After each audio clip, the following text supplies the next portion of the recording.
There is a fifth dimension, about the unknown, beyond that which is known to man. The Garden of Thought. The Babylon Project was our last best hope for peace. Unexplained. Mythologies. This is the dimension of imagination. It is an area which we call The Garden of Thought with Jeff Lippman.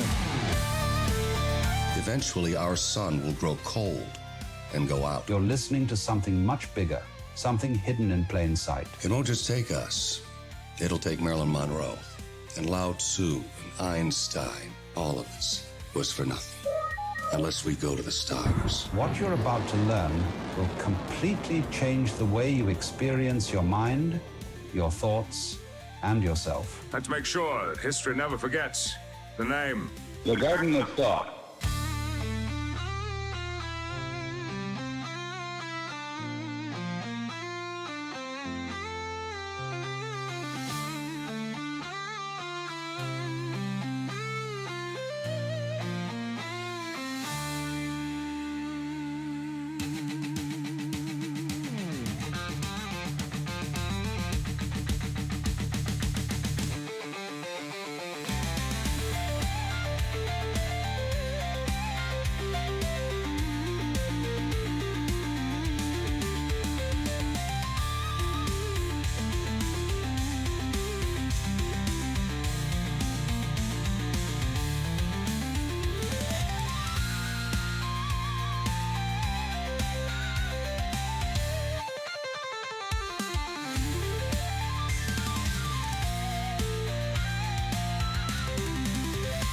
Welcome, everyone, to the Garden of Thought, and this episode we're welcoming in, well, he is Spotify music recording star Equinox.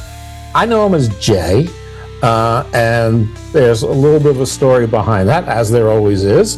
But first, let's say hello. What's going on? How's it going, Jeff? Good to be here. Cool. Yeah, we've been meaning to do this for a while, so yeah, tell everyone a little bit about yourself. Well, I've been in the music industry. I've been writing music since I was about 11 years old, like a little bit before then. Originally, my mother like really didn't support it at all. Like she thought it was something, like the whole stigma of rapper and all that stuff. She kind of felt like was like I ended up getting arrested for shoplifting around that time too. So she kind of attributed my writing to criminal activity, rapping and whatnot, and criminal activity. Street cred. Yeah, well, and then she ripped up my rhyme book, right, when I was like 11 years old. And she made me grow my hair out, like, because I got locked up and everything. And she didn't let me listen to rap for like a whole summer. And, I was, but then what was weird was like, she was letting me listen to Nirvana and Stone Temple Pilots and, all sorts of rock groups. And then I start to hear songs like Jeremy's, or Janie's Got a Gun and and stuff like that, and I'm like, there isn't much of a difference, you know what I mean? Like the Machine. Yeah. So like, I'm a connoisseur of all sorts of music. I love all music. I'm a hip hop artist. That's my shit. You know what I mean? But I appreciate all music as a whole. You know what I mean? So this sounds a little bit like a Beastie Boys song, like your mom busted in and said, "What's that noise?" and stuff like that. But you said you got locked up, and you said shoplifting. So what the heck did you shoplift to get locked up, or was that just the shoplifting was just the beginning of a course of conduct? Yeah, that's a long. Well, it is the beginning of a course of things. I mean, because you're not like from a small town where doing a misdemeanor might get you locked up. You're in Philly-ish, right? Yeah, Philadelphia. Yeah. Yep. I'm in Philly. Basically, the thing is too is that my mom wanted to keep me away from prison, from jail. Like any mother would. Yeah, but nothing unreasonable about that. Yeah. My father, though, he actually was locked up my whole life, pretty much. He passed away when I was 11. And he passed away in prison, in Rawway prison. But he was actually talented, and I think I get some of my talent from him. He was tone deaf, but he actually did off Broadway shows and stuff like that. And he was talented with art and all sorts of different things like that. And then my grandfather was also like a stand-up comedian, so I kind of get that, that love for the limelight, from them. You know what I mean? Yeah, so you got that in your blood. I guess she was afraid that you had the other parts in your blood also. Yeah, well, that's basically what I was trying to get to. Like she wanted to make sure that I didn't make the same mistakes my father did, and because he passed away, very lonely, man. He contracted AIDS from dirty needles, and back then when he was diagnosed with it, people were very scared. They thought you could sneeze on somebody and get it or whatever. So imagine being in prison, right? And imagine the guards not wanting to touch you or nothing like that. So, he must have been very, very lonely at that, end portion of his life. And, my mom, she just didn't want, the same type of, lifestyle for me or anything like that. So, she tried her best to stay on top of me and whatnot. And I did my best to buck the system and, but all in all, she did a great job. She steered me in the right direction eventually. You know what I mean? Well, shout out to Mama. But why don't you jump back a little bit and let's start with your name? Yeah. Jay La Cosa Nostra, but I go by Equinox. Equinox is actually my birthday. It's on March 21st. It's when there's 12 hours of sunlight, 12 hours of darkness. So it's balanced. Also, it's on the cusp. So I'm an Aries and a Pisces. It's a fire and water sign. So I'm constantly, on fire, or I'm extinguishing myself. In Judaism, that's an angel. An angel is made of water and fire simultaneously. Okay. All right. Well, that's interesting. Or at least according to some yeshiva Kabbalists. I don't know if that's the general consensus or not. So. The Kabbalah is awesome. I actually I did community service my first job ever for one time when I got locked up for graffiti when I was like 13, and I got a job at the Jewish Y, and I started reading up on the Kabbalah, and it was very interesting how everything's mathematical, and if one word or letter is taken out, like it can mess up the whole message, Yeah. Or change the whole message. Yeah. All of the, I don't know about all, but a lot of the mystery schools, mysticism, secret houses of wisdom had their own version of mysticism and numerology and codes and I don't know how much of it was actually ever taken seriously or how much of it was they pretended and just to F with the future and successfully did so. Right.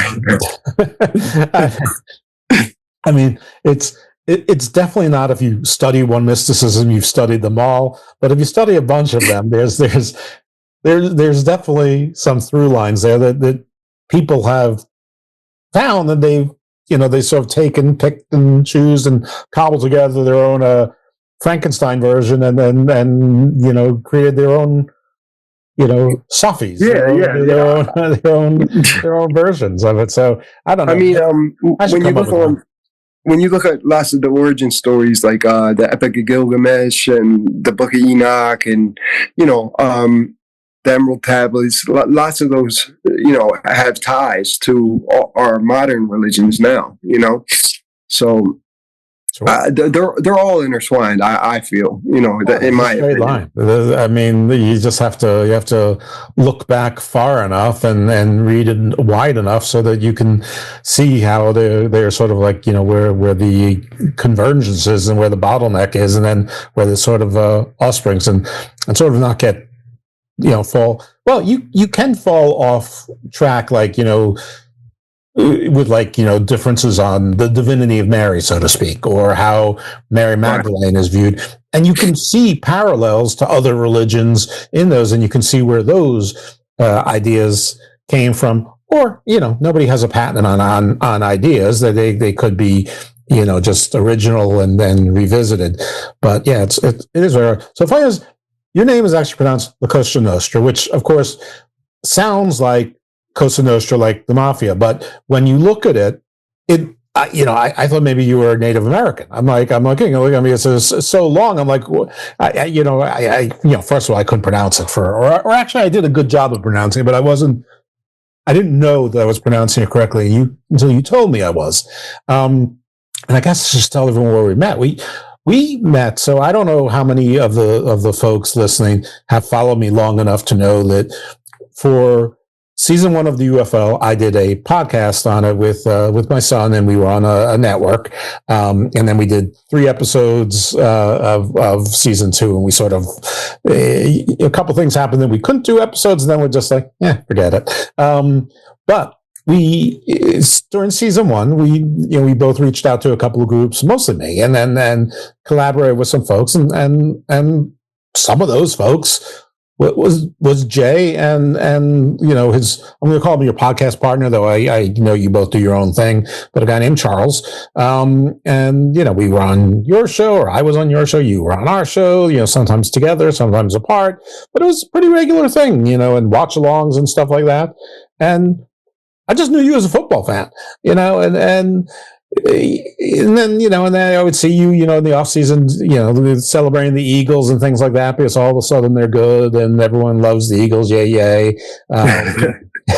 Nobody's, all of the hits on Donovan McNabb have been withdrawn, and, and no one's trying to kill Andy Reid any longer. So that's all good stuff. And then you're posting music videos. I'm like, what's going on with the music videos? And you're like, that's me. I'm like, that's you? Because they were sort of, the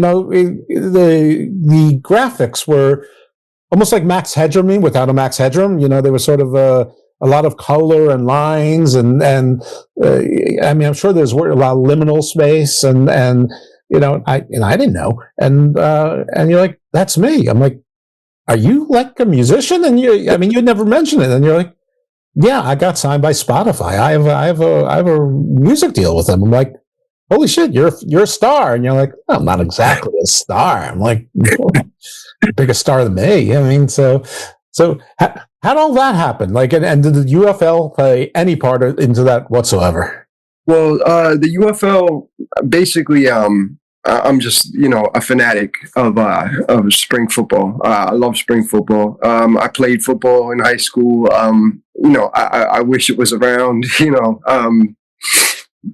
when I was, and I was younger, you know what I mean? Like for me to be able to, Were you in Invincible, in the movie Invincible? I wish, but I played middle linebacker, tight end.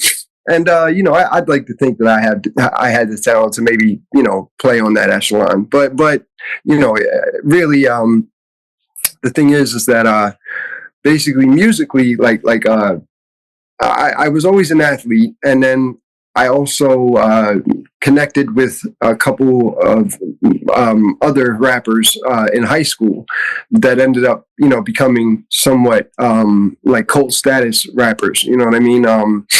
My buddy King Size, Q Dimension, I came up with, and it was a collective of a bunch of MCs in Philadelphia, like upper echelon MCs, that I ended up joining when I was young, when I was like 16, and then I did music. I was consistently recording, making EPs, making albums, and then my mom ended up passing, and after my mom passed, I slowed down on the music. But around that point in time, I had a cult classic song called Helpless. And that song was on the Snow Goons Black Snow album. And to this day, I think it has like 500,000 views worldwide, something like that. But, it's a cult status song. And it got me known. And basically, I backed away from the music for a while. I have, 5 daughters. I have a lot on my plate. But you have to warn about guys like you. Yeah. But as time went on, I was approached by a label. the label I'm not with anymore. They were called Crooked Halo. I did an endeavor with them. I put out The Order of Balanced Light, which was my solo album, and then I also put out the River Styx album, which was kind of like featuring Equinox with a bunch of Crooked Halo artists.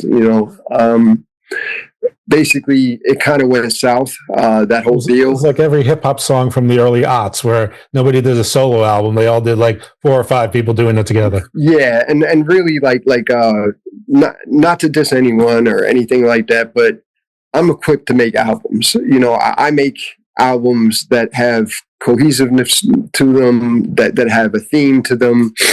I don't need 5 people on a song with me every song. You know what I mean? Basically, like I do like to have collaborative efforts, but I don't want a song. The whole album, that whole River Styx album, I was on 12 songs, but there was 1 verse per song, so it might as well have been Equinox or Crooked Halo featuring Equinox for that album. You know what I mean? So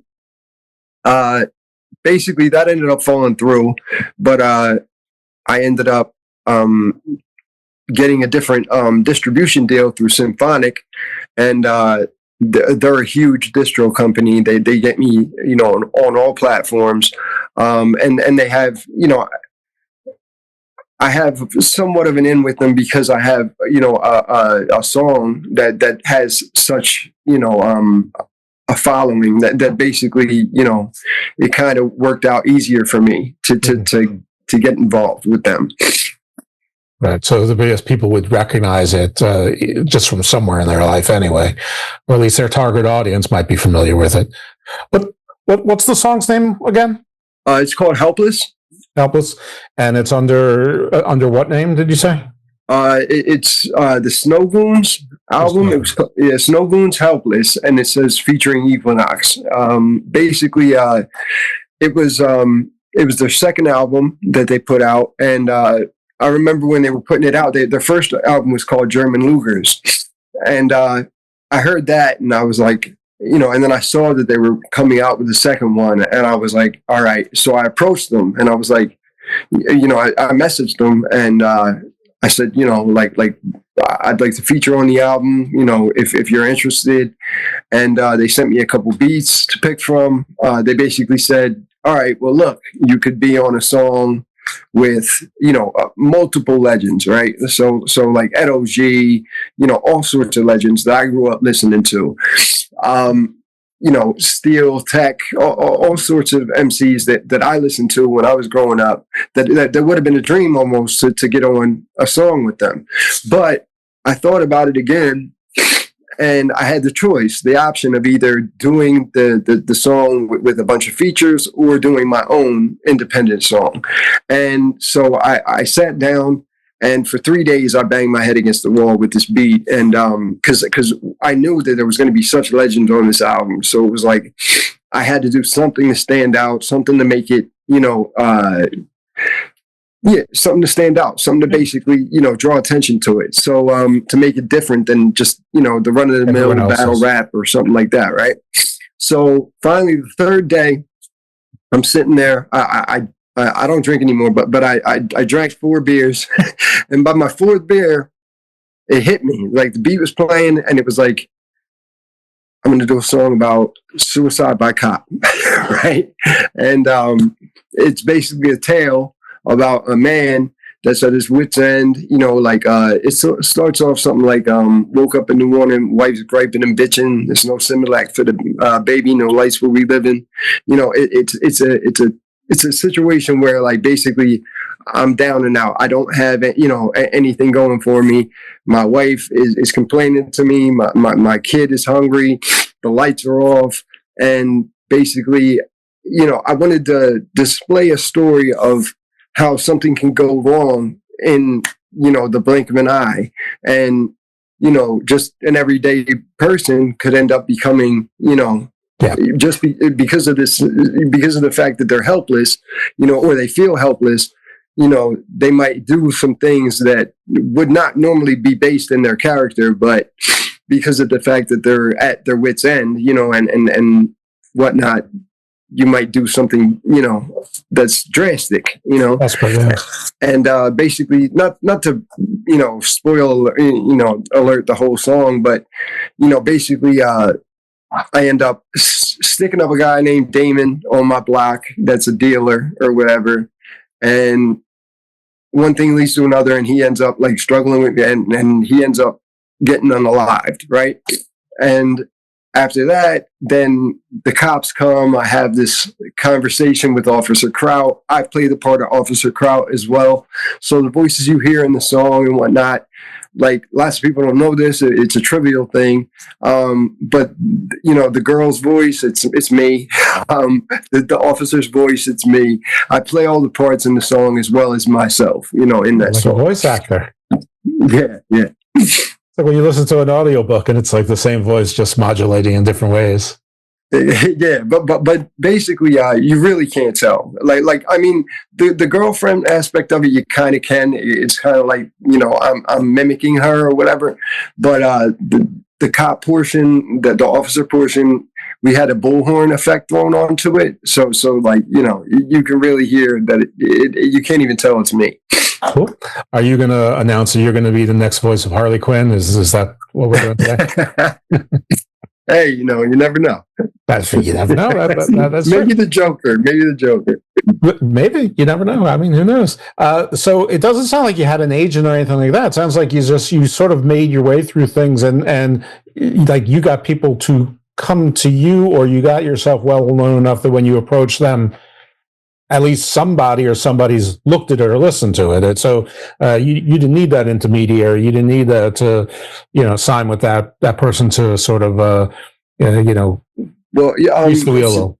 Yeah, you're correct in a certain regard, but also in another regard. Like I came up with a team that you wouldn't say that they're exactly famous, but they are they're huge. They're huge on the international circuit. I toured with with Jedi Mind Tricks and Heavy Metal Kings. They have a cult following. I went to multiple cities, with them on tour. And basically, a lot of the relationships I did reach out myself and build rapport with others and whatnot. But I also did have some opportunities, given to me because of the fact of who I was, collaborating with, who the collective I was with.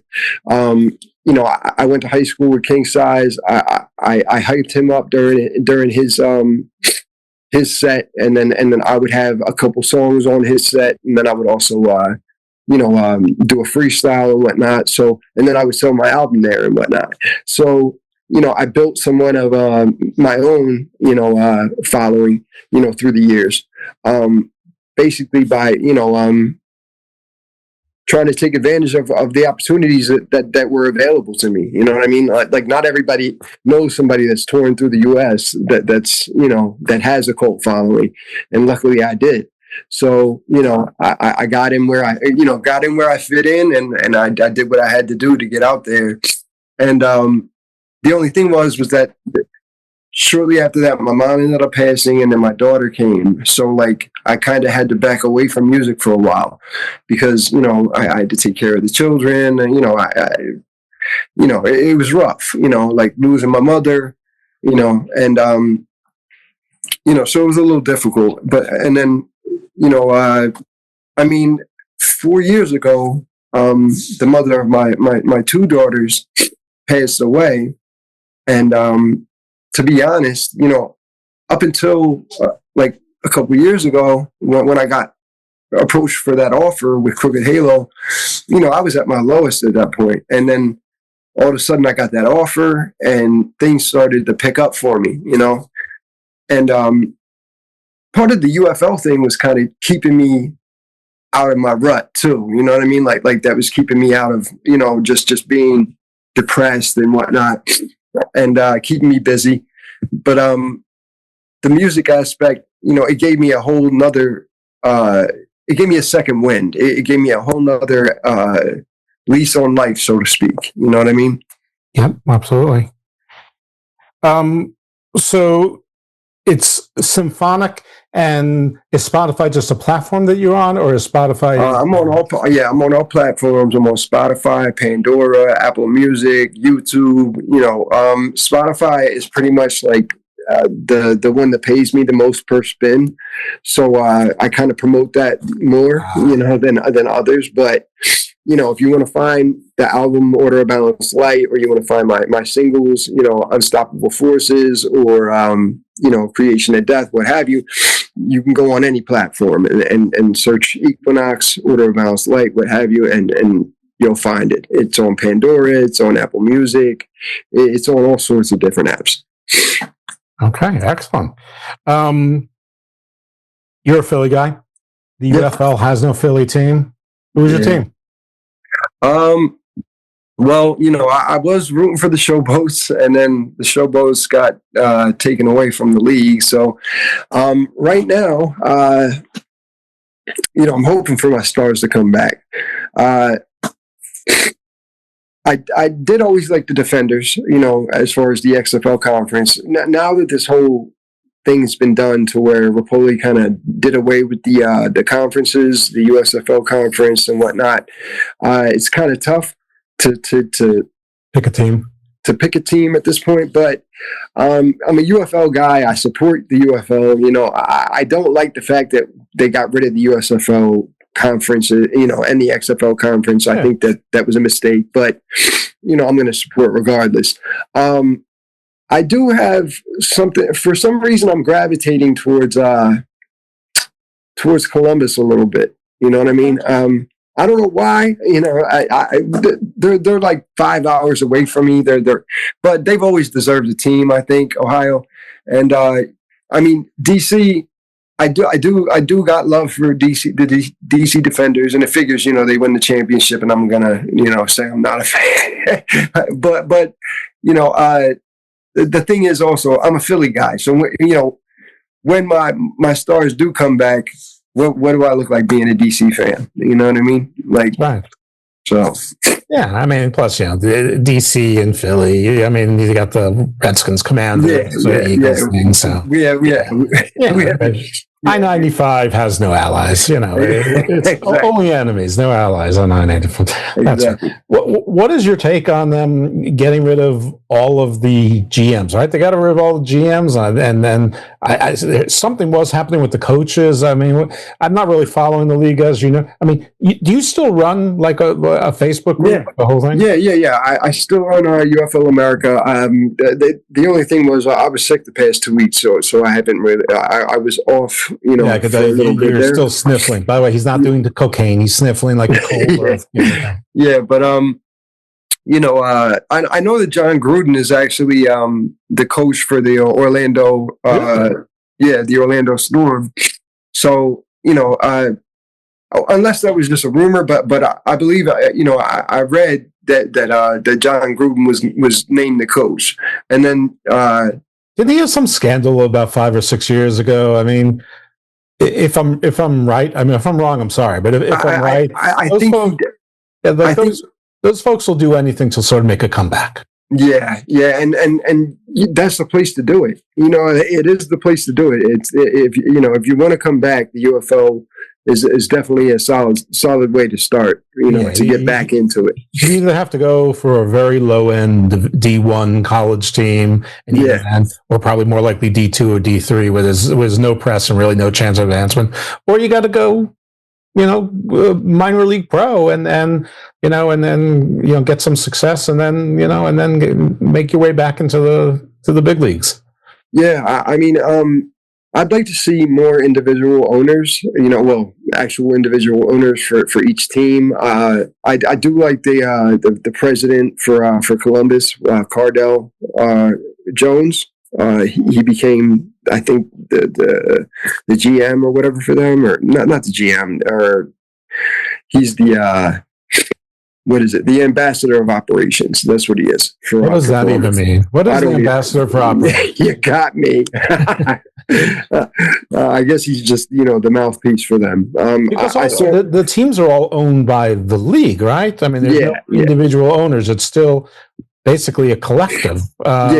Yeah, I'm sure they'd like to have owners, but they probably want to have owners for every team as opposed to just part, which I imagine that'd be pretty difficult to do. And I don't know how much they're asking for it. And, I have no idea if the league makes any money or if an owner could make any money. But I would think if you're an owner, you want to see that there's merch and tickets are being moved. Yeah, and the one thing is this. I mean, the huge stadiums that they had. I was a fan of them, but you gotta. There was a saying that the USFL had was what was it? It was crawl, walk, then run, right? So Rapoli basically, it seems to me, has backed off of the large venues, and because it's more appealing aesthetically to the eye. If you have a stadium that has 15,000 to 20,000 capacity and you have 11,000 people there, it's going to look good. It's going to look, and you're going to hear it. It's going to give a better atmosphere, I believe, opposed to, having, the Ford, Ford Field, and you have 90,000 seats or 80,000 seats, 67,000 seats, and you have 11,000 people there. Yeah. And it stinks what happened to Michigan, because Michigan actually was the only team to have an increase in, attendance year over attendance. year. Yeah. Everybody, every team, every other team except for them, suffered last year. Even DC? Even the Battlehawks. Yeah, DC, all of them went down in attendance. The only one that went up was Michigan, and they end up, losing their team. That's a little rough. San Antonio lost their team too. The thing that Rapoli did say was that in 2028, Detroit is actually going to have a MLS team, and he's looking forward to revisiting there and San Antonio by 2028 if conditions are right. You know what I mean?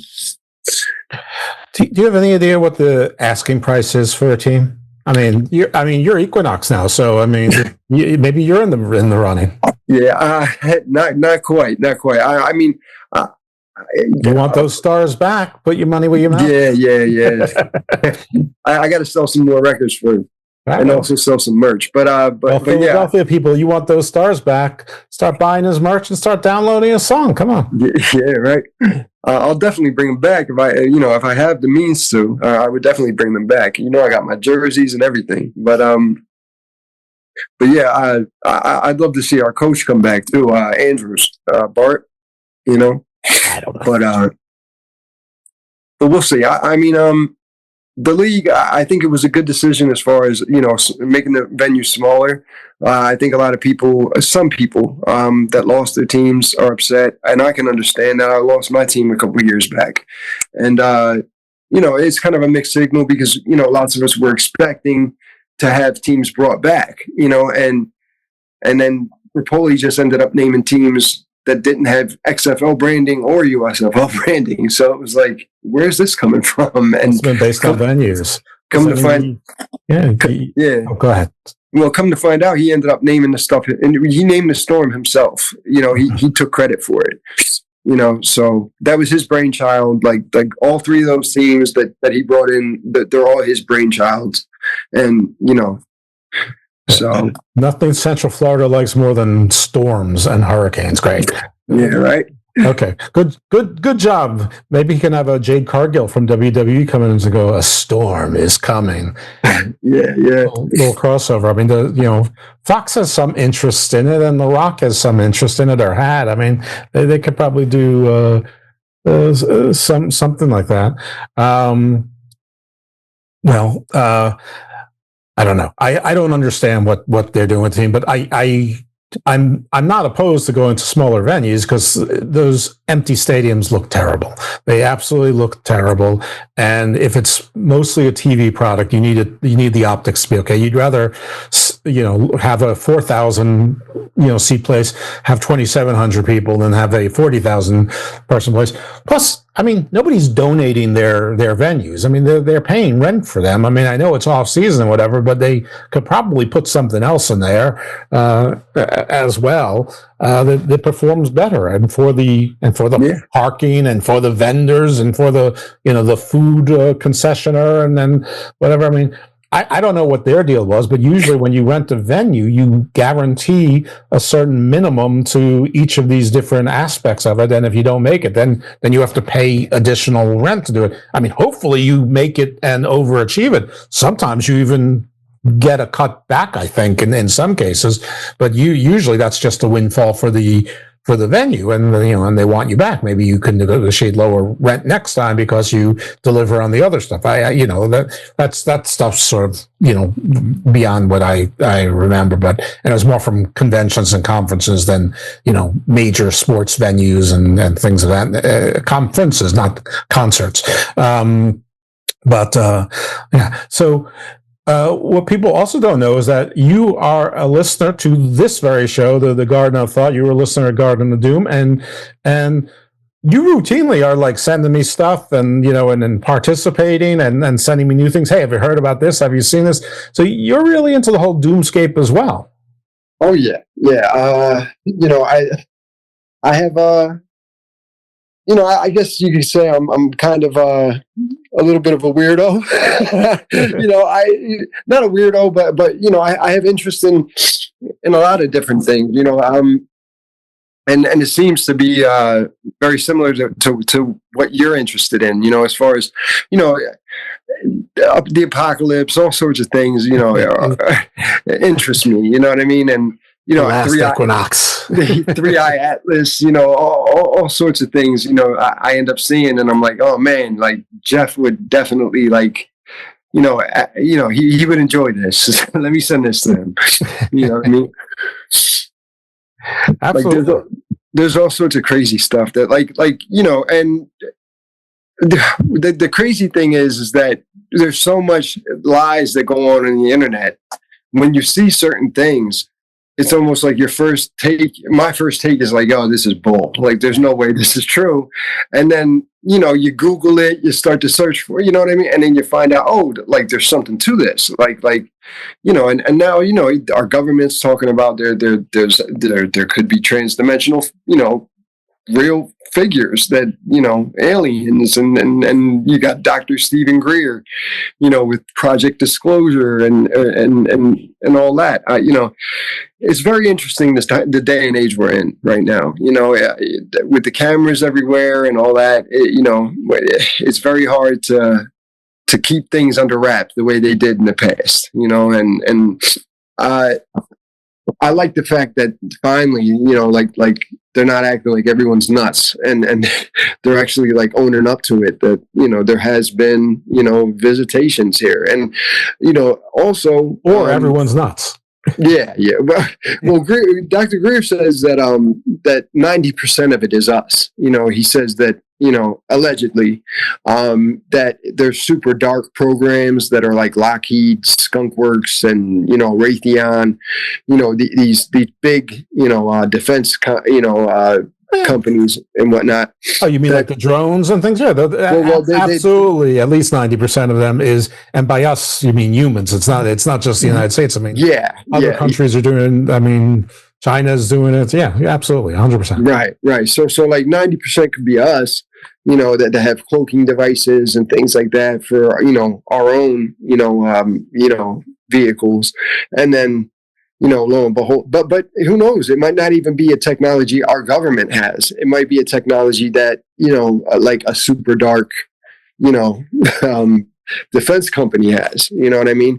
That's kind of what Dr. Stephen Greer was talking about with the disclosure. Like he wants to pretty much shed light on that, because, if somebody has the technology of zero, point energy, that could change the world, right? Like, we wouldn't have to drill anymore. None of that, So I think that's pretty interesting, Well, that's the whole, Tesla was silent because he discovered free technology stuff, and I don't know about any of that. I mean, that if you could electrify the entire sky, I'm not sure that you just get to, channel the energy where you want. I think if you can electrify the entire sky, you sort of kill everything. You sort of fry everything. We'd all have, even I would have hair sticking up on top of my head. Whatever's left of it. Well, we're not totally positive if his science would have worked, but there was something to it. I mean, he was going at it with Edison, right, and whatnot. So, he had something to it, but I believe that it was a little bit too. The currents were too crazy. Like you know what I mean? You're right. Like you would have had electric running through everywhere. People could have been like if Storm and Thor both had like bipolar fits at the same time. Right. I don't know that would work. What do I know? I mean, maybe he had it all figured out. I don't know. Maybe he could get those Frankenstein towers and get it all. I'm not sure. The other thing that the they say. I mean, listen, you come up with new theories that happens in science and discovery perfectly, but it's also good in con artists. I mean, that's why they always live together, like science and con kind of live together. You can move goalposts and you can say it's perfectly legit, but it also the new things like it's humans but from the future and they have time travel, or it's us just from other dimensions and they figured out how to cross those dimensions. Now, I famously hate British science fiction, and I hate movies with different dimensions, and I hate Marvel since the Multiverse of Madness with all that Loki shit. So I certainly don't want it in the real world. But I started losing faith around year 2 or 3 into the garden, where I was starting to talk to Bigfoot people, and they're all like, Bigfoot's a super intelligent interdimensional being. What? When did this start?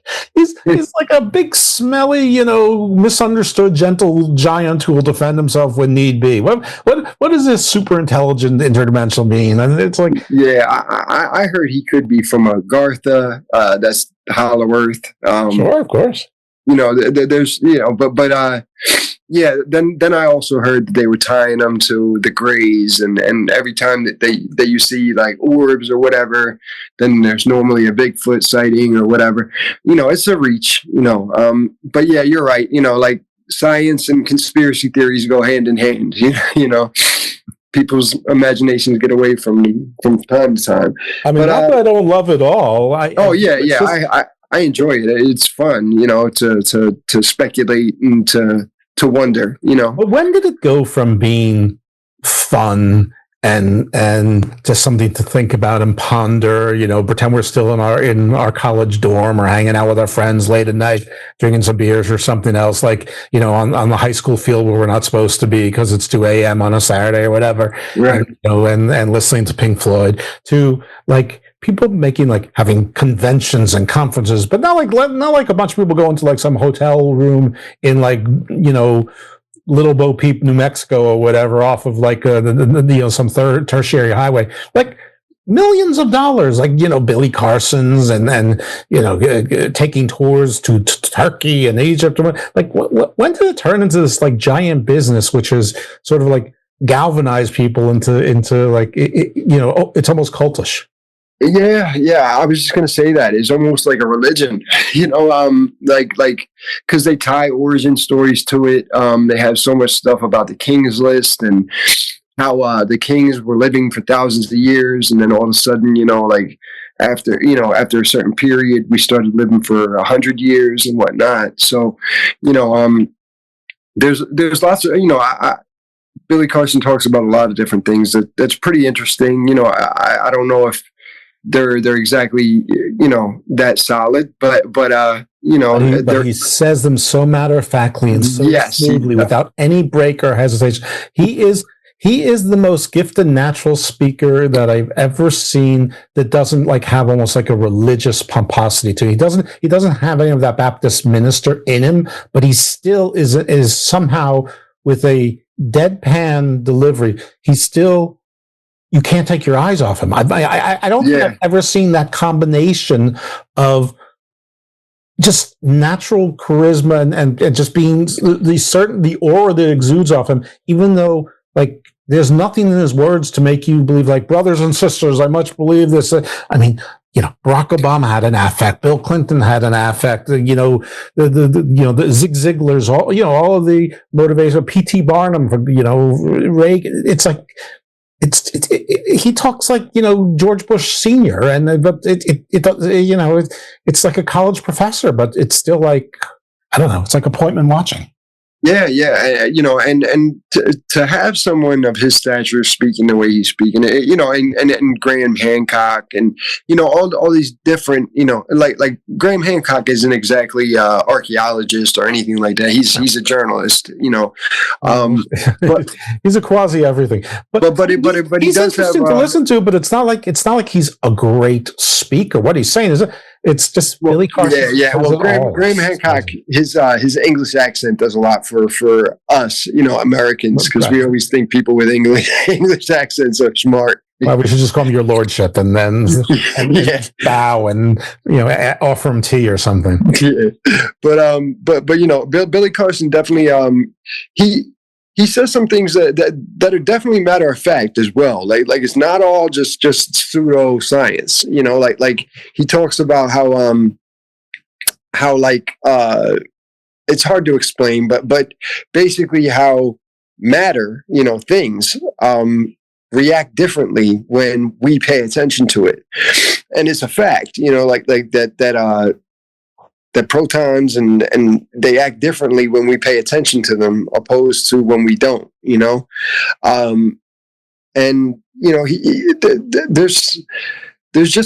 there's a lot of wonder to this world. And he brings up a lot of things that, could be factual. I mean, nobody knows exactly how long ago the pyramids were made, I heard him say something to the effect of that he believed that it originally had a lion's head and that it was built like 36,000 years ago during the Leo constellation. And the reason being is that if it was in the Leo constellation during the Younger Dryas, it wouldn't have been enough time for them to build it. So he believes that it was, because it would have been 12,000 years ago that Leo would have been, been in effect or whatever, and that wouldn't have it just doesn't line up because of the natural disasters that were happening. So you go back 36,000 years, that's a Goldilocks scenario where it's perfect, like so. And also, with Thoth and him transferring his consciousness, and then he tied the pyramids. Billy Carson tied the pyramids to that and was saying that he believed that that's what they were, like that. And that's the reason those boxes that look like almost coffins or what have you, but they're giant. They're huge. Sarcophagus. Yeah, they're very big. So like. And Gilgamesh was huge, he was gigantic. So he was supposedly like a Nephilim or what have you. So who knows? I mean, they say that the Anunnaki were bigger than us, all that. So, it could be true, It could be. I mean, that's the thing. A lot of things can't be disproved. Some of those things can be disproved, but But the thing about science is that it always changes, so that even if it's disproved, it can be disproven. Right. So, I mean, with Göbekli Tepe, that was like huge. Like to find a building that was older than everything. Like that was 12,000 years old or what have you. Like in Turkey, like they're finding a lot of stuff in Turkey. The Lake Van, they're finding a lot of new ruins, or not new ruins, but ruins that are newly discovered. So it's very interesting. All right, that is very interesting. I have to add in here, the Gospel of Thomas show, right? Yeah. Well, Thomas has just decided to tell me when his birthday is, so So now I know it's his birthday, even though he missed my birthday last week, and I actually told him what I wanted as a birthday present. He didn't deliver, but you know how. Well, you being a semi-famous person yourself, you know how famous people are. I mean, I have to wish him a happy birthday, but he can totally forget mine, which is why he's my best friend, but I'm not his best friend. So, right. It's very unilateral in that. Though he did book a guest for December, and he doesn't like to book, so he actually did that. So I guess I can't complain too much about that. So that's a good thing. All right, I got off topic here, but I guess it's all show related. Yeah. My dad's name is Thomas, actually. Yeah, my dad's name was Thomas. Well, I don't want to spoil anything about Mr. Thomas, but it turns out his name actually is Thomas. So it's a very creative wrestling name there. Yeah, so that's cool. Yes, and he's revealed his last name on the show a couple times, but I figure for the people can go back and try and find this.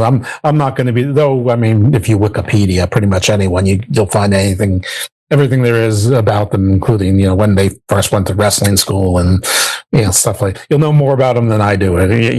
After 6 minutes of reading.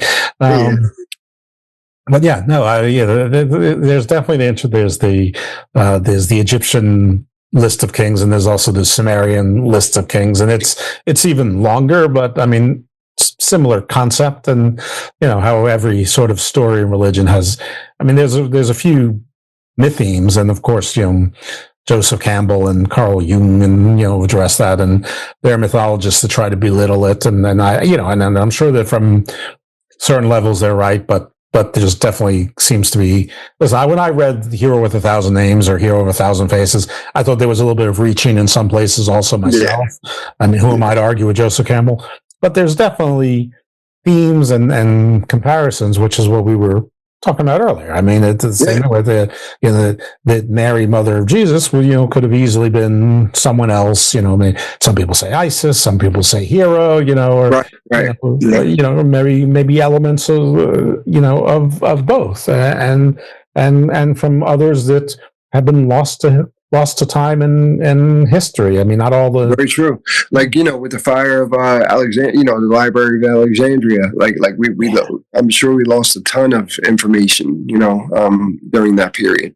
Yeah, people often, one of those, things pop around social media and they circulate and then they come back 3 or 4 weeks later. Someone's always posting like, if there was one event in history that you could undo, what would you do? And you'd think you'd say something like, stop the Holocaust, stop the transatlantic slave trade, and stop the Mongol invasion or make Genghis Khan less beheady. I don't know. I mean, there's probably like a million things that you could pick. Maybe Atlantis. Maybe not sink. But in my exact ballywick of things I don't know, it would be to prevent the burning of the Library of Alexandria, just because of all of the information that's in there that we'd have to fill in so many blanks. And that's not to say I've made the right choice or the most moral choice, but having lived in this timeline, this reality, I mean, all that stuff's already built into my world. So of course my curiosity is about that stuff. Of course, we all learn from Ashton Kutcher that the butterfly effect, that whatever we do is going to cause certain doom. So, it's great. When you were talking about, the Sumerians and all that, and remember the Rosetta Stone they found that had the Greek, and then it had the Atlantean, it had Old Egyptian or Coptic. The Old Egyptian hieroglyphics, two versions, and that's how they were able to read the hieroglyphics eventually, because they saw the Greek and it translated. And I think it could be possible that the Library of Alexandria could have done the same thing for us. We might be able to understand a lot of stuff that we don't understand, from the past. missing information, new information, but maybe a key for like Akkadian or other, Phoenician, which, apparently there's a whole lot of languages that we haven't been able to. There's a ton of them. Did you hear about the pyramids they found underneath the water, right off Cuba? It's right near Cuba. They're saying it could be Atlantis. Randall Carlson believes that it's in the Atlantic, like where the Andes. There's a certain part right there. I got to watch it again. What he was saying. It was on Graham Hancock's. I am of the personal belief that there's tons of cities and ruins underneath the water now, because it wasn't underneath water then. And to call everyone Atlantis is sort of silly, because there's, at some point when we have, water penetrating radar, and you're going to find like 16,000 cities there, and you're like, which one's Atlantis? They can't all be Atlantis. Probably none of them are Atlantis, but like the reality will be even more interesting, that there's right. But like I firmly believe that all across the bottom of the Mediterranean that there's going to be places, because at some point it was all dry, or at least the islands were much larger and the coasts were much closer to each other. Some of them practically connect now. If you actually look at a map, it's we have a visual in our head which doesn't actually match the map, but right. It's fun stuff. It's all sorts of fun stuff. Yeah, there's all sorts of like cities that are underneath the water, like near India. Like they're all over the place. So Sunderland and Southeast Asia between and it's also not that hard to. I mean, like if you're in that train of thought, like 80% of the ocean has been has not been explored. I think it's much more than I think it's like 95%. Yeah. I was being generous, but so say it's 90-95%. They're with all the alien talk, it would make sense for them to be maybe USOs or underneath the water. You know what I mean? Even more than that. There's cisterns underneath the surface of like 40 miles down or 300 miles down. But it's like there's water down there that the amount of water is like 30 times the amount of the water in all the oceans. Right. And it's like it's a concept too big to believe, but like I think we forget just how big the Earth is, and then at the same time we have to remember how small the Earth is in relationship to even our part of the solar system, let alone the entire solar system, let alone every other unit of measurement that you could do. So it's easy to give yourself brain aches, but that's where the wonder is. And you heard of the one? I think you were saying it earlier about how there's a theory that the Greys could actually be us from the future, coming back to warn us and whatnot. Yeah, I've heard that. That we won't need hair. We wouldn't need muscle. Yeah. Because if we our were bodies in space, evolved to exist in different gravities, some shorter, some longer and leaner. Yeah, bigger eyes. Yeah, we would lose muscle density. We would lose bone density. We would get bigger heads because we'd be using more of our brain. We'd start to gain dark shades over our eyes from always looking at screens. Also, when you look at our hands, already if you're thinking about Darwinism, our pinky is pretty much on its way out anyway. Mm-hmm. And then if we're picking up things, if we're not picking up things as much, it's pretty much just touch to open doors and all that. You might lose, strength and whatnot, but you might gain more intellect and more gray matter. They basically there was a picture that was depicted of what we would look like if we ended up surviving in space for a long time, and it looks like a gray to me. It's pretty crazy. It's a little bit like Gumby. So Gumby, damn it, from the future. SNL, you can use that if you want. It's time to bring back Gumby. Definitely. Sign that petition for sure. Gumby was man. Yeah, so we've been all over. We did music, we did football, we did life in prison. You still only cop to some minor offenses, but we'll leave that alone. We'll leave those rocks unturned. And of course, we did the wonderful panoply that is the swamp, that is the Garden of Doom, and the Garden of Thought really is just the Garden of Doom repackaged. So, where can people find and follow you in whatever ventures you want? The music, the UFL, your Jane Harley Quinn's voice, whatever. Well, you can find me. You can find my album on Spotify or on all platforms. Equinox Order Balanced Light. You just type that in. It's a 10-track album. I also have singles on there. You can also check me out on Facebook, Equinox Death Star. That's my entertainment page. Or you can also check me out personally if you want. J La Cosa Nostra. You could, I post things on there as well, but I try to keep a lot of my music on the Equinox page for the most part. But I have all sorts of different, profiles as well. So I'm on Instagram, Equinox Death Star. You can see me there. I have some videos on there as well. You can check out TikTok as well, Equinox Death Star. You would check out musically though. When you're searching for me on Spotify, you just type in Equinox. If you're looking for me online or what have you, Equinox Death Star. That's my AKA. Where would I find any of your music on YouTube? You just go on to YouTube and you type in Equinox Order of Balanced Light, Lighthit,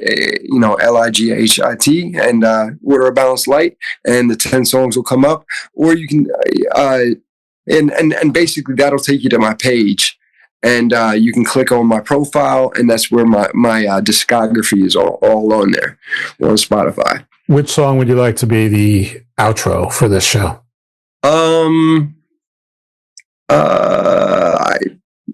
Lost and Found is a good one, or Daydreams. Daydreams is a good one because it's been my dream. So then Daydreams it is. All right, very good. Jay, Equinox, thank you so much for being on the show. Much success. It's such a little treat. I mean, I had no idea. You meet people in one context, and none of us are just one thing, and then you just but you're a Renaissance man and a good guy, and you got to keep those daughters eating and fed. So and keep them away from guys like you who have 5 daughters. So damn right. Yeah. And thank you for being a listener. Everyone, go check out his show, his stuff. Thanks for being here. And if, by the way, you're here as a fan of Jay's from the UFL or of Equinox from music or the past with the Snow Goons or any other collective, welcome. Thank you. It's called Garden of Thought. Just hit subscribe. Hopefully you'll enjoy it. Some of the shows are like this. Some are more focused. Some are less focused. Some are with authors. Some are with college professors. Some are with, I'll be frank, I don't get the Billy Carsons or Randall Carsons, but I get the people who are like just below them. So you got some of that and all other stuff. And also I do a show with the aforesaid Mr. Thomas called The Gospel of Thomas, where we talk to people in wrestling, but oftentimes not about wrestling stuff. And the show was previously The Book of Black with PJ Black, who some of you might know as Justin Gabriel from his WWE days when he was in the Nexus. And I mentioned that.